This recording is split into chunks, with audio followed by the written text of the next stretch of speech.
ಸ್ವಲ್ಪ ಈ ಸೀನ್ ನೀವು ಇದನ್ನು ಓದುವಾಗ ಎಂಥ ಒಂದು ದುಃಖದ ದುರ್ಘಟನೆ ಎಂಬುದಾಗಿ ನಾವು ಅನ್ಬೋದು.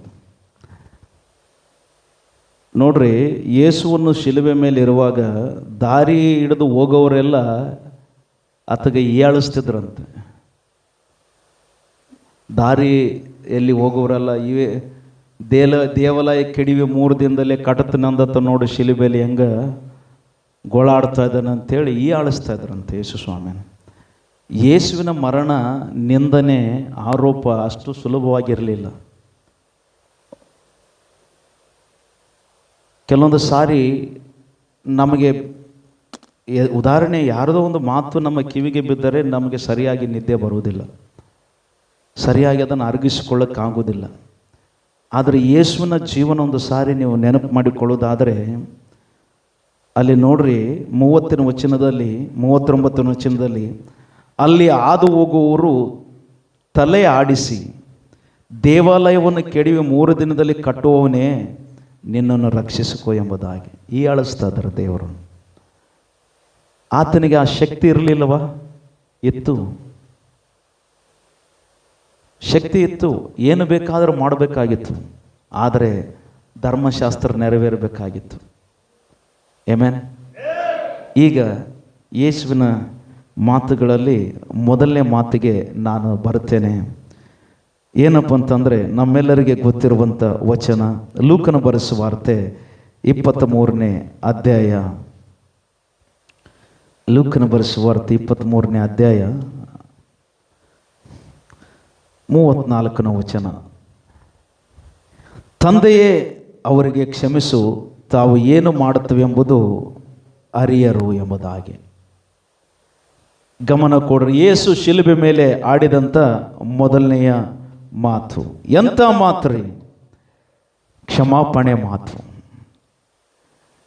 ನನಗನ್ನಿಸ್ತದೆ, ಈ ಪ್ರಪಂಚದಲ್ಲಿ ಜಗತ್ತಿಗೆ, ಪ್ರತಿ ಮಾನವ ಕುಲಕ್ಕೆ ಒಂದು ದೊಡ್ಡ ಕ್ಷಮಾಪಣೆ ಸಂದೇಶ ಕೊಟ್ಟಿದ್ದಾನಂತಂದ್ರೆ ಯೇಸು ಮಾತ್ರ ಪ್ರಿಯರೇ, ಬೇರೆ ಯಾರೂ ಇಲ್ಲ. ಯಾಕಂತಂದರೆ, ರಕ್ಷಕನಾದ ಯೇಸುವನ್ನು ಶಿಲುಬೆಯಲ್ಲಿ ತೂಗಿ ಹಾಕಿದ ಮೇಲೆ, ಆತನಿಗೆ ಅವಮಾನ ಮಾಡಿದ ಮೇಲೆ, ಆತನ ಬಟ್ಟೆಯನ್ನು ಚೀಟು ಹಾಕಿ ಹಂಚಿಕೊಳ್ಳುತ್ತಾ ಇದ್ದಾರೆ. ಇನ್ನೊಂದು ಕಡೆ ಯಾತನೆ ಪಡ್ತಾ ಇದ್ದಾನೆ, ಇನ್ನೊಂದು ಕಡೆ ಆ ನೋವನ್ನು ಅನುಭವಿಸ್ತಾ ಇದ್ದಾನೆ.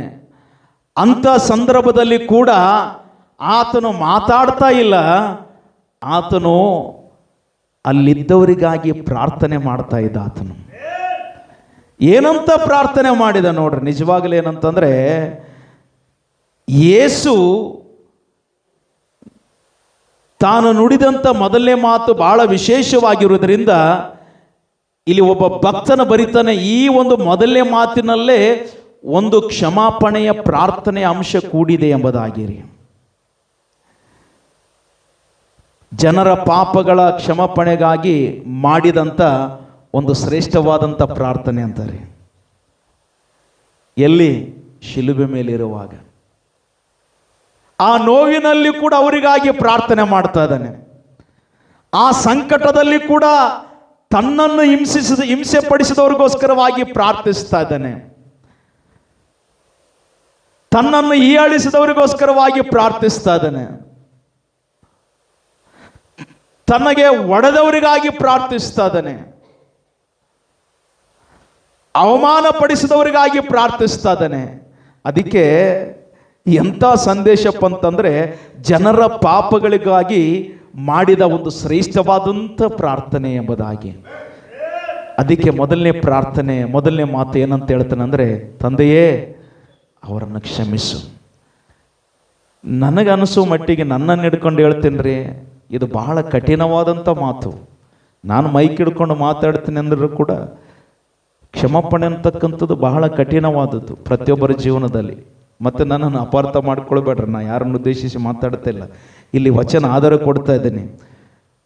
ರಕ್ಷಕನಾಗಿರುವಂಥ ಯೇಸು ಸೇವೆಯಲ್ಲಿರುವಾಗ ಮಾಡಿದ ಬೋಧನೆಗಳಲ್ಲಿ ಪ್ರಾಮುಖ್ಯವಾಗಿರುವಂಥ ಬೋಧನೆ ಒಂದು ಪ್ರೀತಿಯ ಕುರಿತು, ಎರಡನೇದಾಗಿ ಕ್ಷಮಾಪಣೆ ಕುರಿತಂತಾರೆ. ಇಡೀ ಯೇಸುವಿನ ಬೋಧನೆಯಲ್ಲಿ ಇವೆರಡು ಮೇಜರ್ ಇದ್ವು ಅಂತಾರೆ. ಒಂದು ಪ್ರೀತಿ, ಎರಡನೇದು ಕ್ಷಮಾಪಣೆ. ಈ ಎರಡು ಕಾರ್ಯಗಳು ಒಂದು ವೇಳೆ ನೀವು ಜೀವಿಸಿ ನೋಡ್ರಿ, ಈ ಲೋಕಕ್ಕೆ ಸವಾಲಾಗಿ ಕಾಣ್ತೀವಿ ನಾವು. ಪ್ರೀತಿಯ ಸಂದೇಶ ಸವಾಲಾಗ್ತದೆ, ಕ್ಷಮಾಪಣೆ ಸಂದೇಶ ಸವಾಲಾಗ್ತದೆ. ನಿನ್ನ ನೆರೆಯವನನ್ನು ನಿನ್ನಂತೆ ಪ್ರೀತಿಸು. ಇವತ್ತು ನಮಗೆ ನೆರೆಯವರೇ ವಿರೋಧಿಗಳಾಗಿದ್ದಾರೆ, ಅಕ್ಕಪಕ್ಕದವರೇ ವಿರೋಧಿಗಳಿದ್ದಾರೆ. ಕ್ಷಮಿಸುವಂಥದ್ದು ಇಲ್ಲ. ಆದರೆ ಯೇಸು ಎಂಥ ಒಂದು ದೊಡ್ಡ ಸಂದೇಶ ಕೊಟ್ಟ ನೋಡ್ರಿ. ಶಿಲುಬೆಯಲ್ಲಿ ಒಂದು ಕಡೆ ಗೋಳಾಡ್ತಾ ಇದ್ದಾನೆ, ಒಂದು ಕಡೆ ನೇತಾಡ್ತಾ ಇದ್ದಾನೆ, ರಕ್ತ ಸುರಿತಾ ಇದೆ, ರಕ್ತ ಹರಿತಾ ಇದೆ. ಆದರೂ ಕೂಡ ಆತನಿಗೆ ಒಡೆದವರಿಗಾಗಿ, ಆತನನ್ನು ಅವಮಾನ ಪಡಿಸಿದವರಿಗಾಗಿ, ಹೀಯಾಳಿಸಿದವರಿಗಾಗಿ, ತಂದೆಯೇ ಇವರನ್ನು ಕ್ಷಮಿಸು ಅಂತ ಹೇಳ್ತದನಲ್ರಿ. ಅಂತ ಕ್ಷಮಾಪಣೆ ಇವತ್ತು ನನ್ನ ನಿನ್ನ ಜೀವನದಲ್ಲಿ ಬರುವುದಾದರೆ ಇಡೀ ಲೋಕವನ್ನೇ ನಾವು ಜಯಿಸುವಂಥವರಾಗಿರ್ತೀವಿ ಪ್ರಿಯರೇ. ಇದು ಬಹಳ ಪ್ರಾಮುಖ್ಯವಾಗಿರುವಂಥದ್ದು.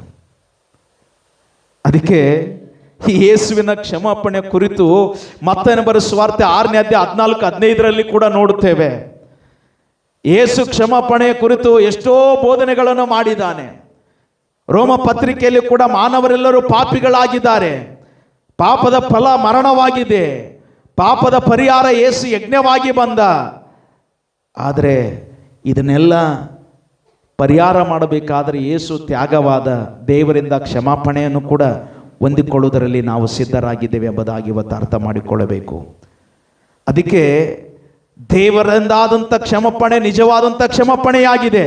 ಈ ಕ್ಷಮಾಪಣೆಗೆ ಸಮಾನವಾದಂಥ ಕ್ಷಮಾಪಣೆ ಮತ್ತೊಂದೂ ಇಲ್ಲ ಅಂತ ಹೇಳಿ.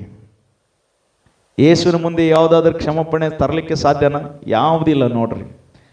ಶಿಲುಬೆ ಮೇಲಿರುವಾಗಲೇ ಜಗತ್ತಿಗೆ ದೊಡ್ಡ ಸಂದೇಶ ಕೊಟ್ಟಿರ್ತಕ್ಕಂಥದ್ದೇ ಕ್ಷಮಿಸು ಕ್ಷಮಿಸು ಕ್ಷಮಿಸು ಎಂಬುದಾಗಿರಿ.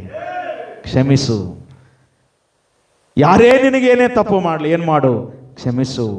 ಒಂದು ಏಟು ಹೊಡೆದ್ರೂ ಕೂಡ ಏನು ಮಾಡು? ಕ್ಷಮಿಸು ಕ್ಷಮಿಸು ಅಂತ ದೇವರು ಅವರಿಗೆ ಬಾಯಿ ತೆರೆದರೆ ಅವರು ಸುಟ್ಟು ಬೂದಿಯಾಗಿ ಭಸ್ಮವಾಗ್ತಿದ್ರು. ಆದರೂ ಕೂಡ ದೇವರು ಎಂಥ ಸಂದೇಶ ಕೊಟ್ಟರಿ? ತಂದೆ ಅವರು ಕ್ಷಮಿಸು. ಅವರೇನು ತಪ್ಪು ಮಾಡುತ್ತಿದ್ದಾರೆ ಅರಿಯರು. ಕೆಲವೊಂದು ಸಾರಿ ನಮ್ಮಿಂದ ತಿಳಿಯದೇ ರೀತಿಯಲ್ಲಿ ಮಾತುಗಳು ಬರ್ತವೆ, ಗೊತ್ತಿಲ್ಲದ ರೀತಿಯಲ್ಲಿ ನಾವು ಮಾತಾಡಿರ್ತೀವಿ, ಗೊತ್ತಿಲ್ಲದ ರೀತಿಯಲ್ಲಿ ನಾವು ನಡೆದುಕೊಂಡಿರ್ತೀವಿ. ಆದರೂ ಕೂಡ ನಾವು ಅದನ್ನೇ ನಾವೇನಂತಂದರೆ ಇವತ್ತು ಕರ್ತನ ಮಕ್ಕಳಾಗಿ ದೇವರ ದೃಷ್ಟಿಯಲ್ಲಿ ನಾವು ಜೀವಿಸುವಾಗ ನಾವು ಮರೆಯುವುದರಲ್ಲಿ, ಕ್ಷಮಿಸುವುದರಲ್ಲಿ ನಾವು ಮುಂದೆ ಬರುವಂಥವರಾಗಿರಬೇಕು ಪ್ರೀತಿಯ ದೇವಜನರೇ. ಅದಕ್ಕೆ ಯೇಸುವಿನಿಂದ ಆದಂಥ ಕ್ಷಮಾಪಣೆ ಎಂಥದ್ದು ನೋಡ್ರಿ. ಅದಕ್ಕೆ ಹೇಳ್ತಾನೆ, ಆತನು ಪ್ರೀತಿ ಸ್ವರೂಪನಾದ ದೇವರು, ಆತನ ಕ್ಷಮಾಪಣೆ ಪ್ರೀತಿ ಪೂರ್ವಕವಾದದ್ದು ಎಂಬುದಾಗಿ ಪ್ರಿಯರೇ. ಮನುಷ್ಯರ ಕ್ಷಮಾಪಣೆ ಷರತ್ತಿನಿಂದ ಕೂಡಿರ್ತದಂತಾರೆ.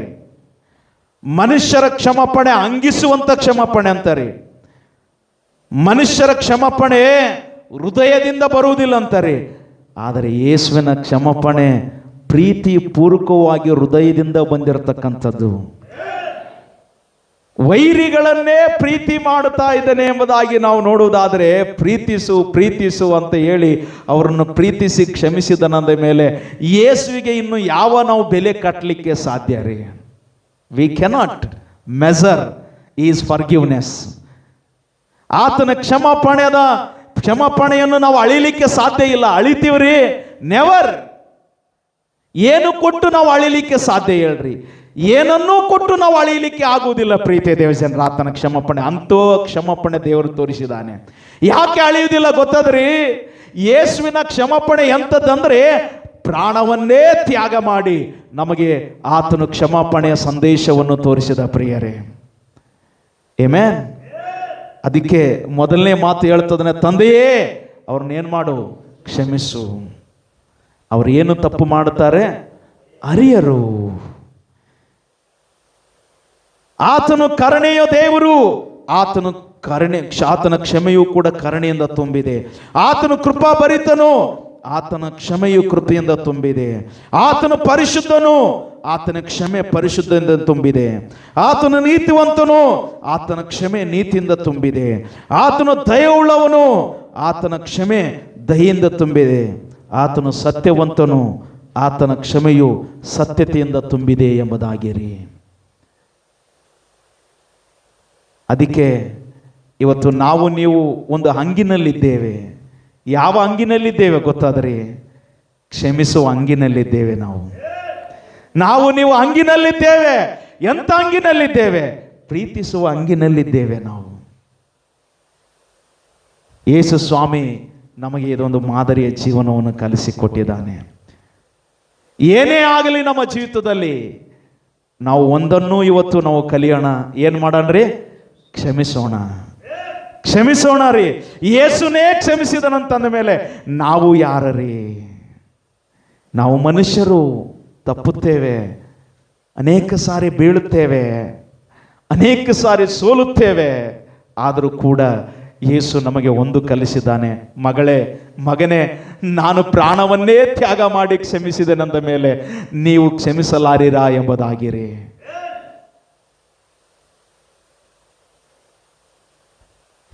ಒಂದು ಹೇಟು ಹೊಡೆದಂಥ ವ್ಯಕ್ತಿಯನ್ನು ಜೀವನದಲ್ಲಿ ಮರೆಯದಿಲ್ಲ ಎಂಬುದಾಗಿ ಮನುಷ್ಯರ ಸ್ವಭಾವ. ಒಬ್ಬ ನೋವು ಪಡಿಸಿದಂಥ ವ್ಯಕ್ತಿಯನ್ನು ಜೀವನದಲ್ಲಿ ಮರೆಯುವುದಿಲ್ಲ ಎಂಬುದಾಗಿ ಮನುಷ್ಯರ ಸ್ವಭಾವ. ಕಣ್ಣು ಮುಂದೆನೇ ಆತನನ್ನು ಹೊಡೆದರು, ಹಿಂಸೆ ಪಡಿಸಿದ್ರು, ಬರ್ಚಿ ತಗೊಂಡು ತೀವಿದ್ರು, ಮುಳ್ಳಿನ ಕಿರೀಟಿಟ್ರು, ಮಳೆ ಹೊಡೆದ್ರು, ಅವಮಾನ ಪಡಿಸಿದ್ರು. ಆ ವ್ಯಕ್ತಿ ಕಣ್ಣು ಮುಂದೆನೇ ಇದ್ದಾನೆ. ಯೇಸು ಅವನನ್ನು ಶಿಕ್ಷಿಸಲಿಲ್ಲ, ಶಿಕ್ಷೆಗೆ ಬದಲಾಗಿ ಕ್ಷಮಾಪಣೆಯನ್ನು ತೋರಿದ. ಪ್ರಿಯರೇ, ಇದು ಯೇಸುವಿನ ದೊಡ್ಡ ಸಂದೇಶಮ್ಮ. ಏನ್ರಮ್ಮ? ಯೇಸುವಿನ ದೊಡ್ಡ ಸಂದೇಶ. ಪ್ರೀತಿ ದೇವಜನರೇ, ನಾನು ನೀನು ಇವತ್ತು ಈ ಭೂಮಿ ಮೇಲೆ ಇದ್ದೇವೆಂದ್ರೆ ಅವನು ಯೇಸು ಕ್ರಿಸ್ತನನ್ನು ನಂಬಿದವನಾಗಿರಲಿ ನಂಬದವನಾಗಿರಲಿ, ಅವರಿಂದ ಏನೇ ನಮಗೆ ತಪ್ಪು ಲೋಪದೋಷಗಳು ನಡೆಯಲಿ, ಆದರೆ ನಾವು ಒಂದನ್ನೂ ಮಾಡುವುದರಲ್ಲಿ ಇಷ್ಟವುಳ್ಳವರಾಗಿರಬೇಕು. ಪ್ರೀತಿಯನ್ನು ತೋರಿಸಿ ಕ್ಷಮಿಸುವುದರಲ್ಲಿ ಇಷ್ಟವುಳ್ಳವರಾಗಿರಬೇಕು ನಾವು. ಆಗ ದೇವರ ಕೃಪೆ ನಮ್ಮನ್ನು ಆವರಿಸಿಕೊಳ್ಳುತ್ತದೆ. ಏನು ಮಾಡೋಣ್ರಿ? ಕ್ಷಮಿಸೋಣ. ನೀವೇನು ಮೈ ಕಡ್ಕೊಂಡು ಆಡ್ತಾರೆ ಪಾಸ್ಟ್ರೆ, ಆ ಮಾತು ಇಲ್ಲಿ ಚುಚ್ಚವ ನಮಗಂತೀರಿ ನೀವು. ಇಲ್ಲಿ ಚುಚ್ಚಿದ್ದು ದೊಡ್ಡದಲ್ಲ ರೀ. ಯೇಸು ಸ್ವಾಮಿ ಕೈಗೆ ಮಳೆ ಹೊಡಿಸ್ಕೊಂಡ, ಕಾಲಿಗೆ ಮಳೆ ಹೊಡಿಸ್ಕೊಂಡ, ಬರ್ಚಿನೇ ತೀವಿಸ್ಕೊಂಡ ಅಂದ ಮೇಲೆ ಅದಕ್ಕಿಂತ ದೊಡ್ಡ ನೋವು ನಮಗೆ ಯಾರಿಗೆ ಆಗಿಲ್ಲ ಪ್ರಿಯರೇ. ಅವಮಾನ ಎನ್ನುವಂಥ ನೋವನ್ನು ಹೊತ್ತುಕೊಂಡ, ಆರೋಪ ಎನ್ನುವಂಥ ನೋವನ್ನು ಹೊತ್ತುಕೊಂಡ, ಸಂಕಟ ಎನ್ನುವಂಥ ನೋವನ್ನು ಹೊತ್ತುಕೊಂಡ. ಆತನು ಹೊತ್ತಂತ ಹೊರೆಯೇ ನಮ್ಮ ಸಂಕಟ ಎಂಬುದಾಗಿ ಹೇಳ್ತಾನೆ. ಅಷ್ಟೆಲ್ಲ ತ್ಯಾಗ ಮಾಡಿ ಇವತ್ತು ಪ್ರೀತಿಸಿ ಕ್ಷಮಿಸಿರಿ ಎಂಬುದಾಗಿ ಆ ಕೊಟ್ಟಿರ್ತಕ್ಕಂಥ ದೊಡ್ಡ ಸಂದೇಶನೇ ಆ ಸುವಾರ್ತೆ ಅಡಕವಾಗಿದೆ ಎಂಬುದಾಗಿ ತಿಳ್ಕೊಳ್ಬೇಕ ನಾವು ನೀವು ಇವತ್ತು ಈ ಭೂಮಿಯಲ್ಲಿ ಇದ್ದೇವೆ ಅಂದರೆ ಒಂದು ಕ್ಷಮಿಸುವುದಕ್ಕಾಗಿದ್ದೇವೆ ರೀ. ಯಾವುದಕ್ಕಾಗಿರಿ? ಏನೇ ಆಗಲಿ, ಇವತ್ತು ಅವರು ನಿಮಗೆ ಒಂದೇಟು ಹೊಡೆದಿರಲಿ, ತಪ್ಪು ತಿಳ್ಕೋಬೇಡ್ರಿ. ದಯವಿಟ್ಟು ನಾನು ಯಾರನ್ನು ಉದ್ದೇಶಿಸಿ ಮಾತಾಡ್ತಾ ಇಲ್ಲ. ಇವತ್ತು ಯೇಸುನೇ ನಮಗೆ ಸಂದೇಶ ಕೊಟ್ಟಿದ್ದಾನೆ. ನಾವು ಕ್ಷಮಿಸುವಂತವರಾಗಿರೋಣ ರೀ. ನಾವು ಕ್ಷಮಿಸೋಣ ರೀ. We are here to forgive one another. The Bible says we are here to forgive one another. We are not here to take any revenge, dear people of God. ನಾವು ಯಾವುದೇ ದ್ವೇಷವನ್ನು ಸಾಧಿಸುವುದಕ್ಕಾಗಿ ಕಸಿ, ಕನ್ನಡದಲ್ಲಿ ಏನಂತಾರೆ ರಿವೆಂಜ್ಗೆ ಏನಂತಾರೆ ಇನ್ನೊಂದು ವರ್ಡ್? ಮುಯ್ಯಿಗೆ. Right uncle. ನಾವು ಒಬ್ಬರಿಗೊಬ್ಬರು ಮುಯ್ಯ ತೀರಿಸಿಕೊಳ್ಳೋದಕ್ಕಾಗಿಲ್ಲ ಪ್ರಿಯರೇ. ಅವರು ನನಗೆ ಅದನ್ನು ಮಾಡಿದಾರೆ ಅಂತಂದ್ಮೇಲೆ ನಾನು ಮಾಡೇ ತೀರ್ತೀನಿ ಅಂದಮೇಲೆ ನಾನು ಹೇಳ್ತೀನಿ ರೀ, ದಯವಿಟ್ಟು ನೀವು ಬೈಬಲ್ ಮುಚ್ಚರಿ, ಸುಮ್ಮನೆ ಹೋಗಿಬಿಡ್ರಿ ಅಂತ ಹೇಳ್ತೀನಿ ನಾನು. ಯೇಸು ಬೈಬಲ್ ತೆರೆದಾಗ ನಮಗೆ ಅದೇ ಸಂದೇಶ ಕೊಟ್ಟಿದ್ದಾನೆ. ಏನು? ಕ್ಷಮಿಸಿರಿ. ಏನೇ ಆಗಲ್ರಿ, ಯೇಸುವೇ ಕ್ಷಮಿಸಿದನಂದ ಮೇಲೆ ನಾವ್ಯಾರು? ಆಮೆನ್. ನಾವ್ಯಾರು? ಕೆಲವೊಬ್ಬರು ಮನಸ್ಸಿನಲ್ಲಿ ಎಲ್ಲ ಕುದಿತಿರ್ತದೆ. ಈಗ ನೀವು ಪಾಸ್ಟರ್ ಯಾಕೆ ಈ ಸಂದೇಶ ಹೇಳ್ತಾ ಇದ್ದಾನೆ ಅಂತೇಳಿ, ನಂದಲ್ಲರಿ, ಯೇಸು ಸ್ವಾಮಿ ಶಿಲುಬೆ ಮೇಲಿರುವಾಗಲೇ ಆಡಿದ್ದಾನೆ ಅದು ಮಾತು. ಯೇಸು ಆಡಿದ್ದಾನೆ ಏನಂತ? ತಂದೆಯೇ ಕ್ಷಮಿಸು. ರೈಟ್.